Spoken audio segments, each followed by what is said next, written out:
Congress CPM হচ্ছে তৃণমূলের B team. Bobby হাকিম যে কথাবার্তা বলেছে তার পদত্যাগ করা উচিত। তাকে যেখানে যেখানে যাবেন কালো পতাকা দেখানো হবে। আমরা যে ধর্মে জন্মগ্রহণ করেছি একদম আমাদের দুর্ভাগ্য নেই, আমরা গর্বিত। আমরা গতকাল কংগ্রেস সিপিএম কে দিয়েছে, যারা তৃণমূলের দালাল তাদের দেওয়া হচ্ছে। কংগ্রেস সিপিএম হচ্ছে তৃণমূলের বি টিম, আর একমাত্র লড়াই করছে পশ্চিমবঙ্গের মাটিতে হচ্ছে তৃণমূলের বিরুদ্ধে হচ্ছে বিজেপি। ওরা হচ্ছে তৃণমূলের সঙ্গী, ওরা হচ্ছে ভোট কাটুয়া। ওরা ভোট কাটে কংগ্রেস সিপিএম, কেটে তৃণমূলকে জেতার জন্য সাহায্য করে। বিজেপি লড়াই করছে, তো তাই যে বিজেপি লড়াই করছে বলে তাদের পারমিশন দেওয়া হবে না। এই যে রাস্তায় নেমে আমরা বলছি, ববি হাকিম যে কথাবার্তা বলেছে তার পদত্যাগ করা উচিত। তাকে যেখানে যেখানে যাবেন কালো পতাকা দেখানো হবে।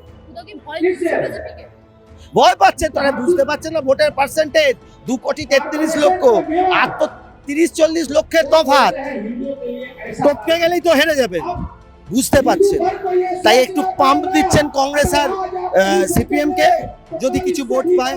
মানুষ আর এ ভুল করবে না। তৃণমূলকে ভালো লাগলে ভাই তৃণমূলকে ভোট দাও। তৃণমূলের বিরুদ্ধে যদি লড়াই করতে হয় অন্য কাউকে নয়, বিজেপি কে ভোট দাও। No sitting opposition BJP.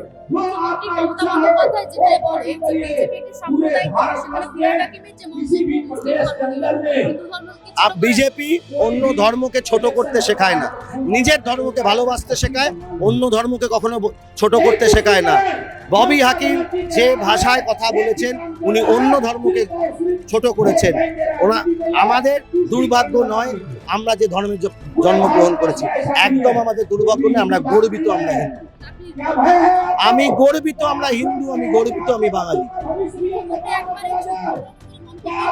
ওনাকে জিজ্ঞেস করুন, ওনার দুর্ভাগ্য কিনা বলতে পারবো না।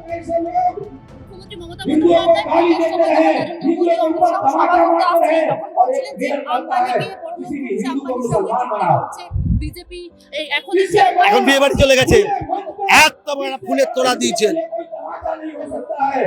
উনার দ্বিচারিতা মানুষ দেখুন। মিথ্যা কথা বলেন, খালি মিথ্যা কথা বলেন।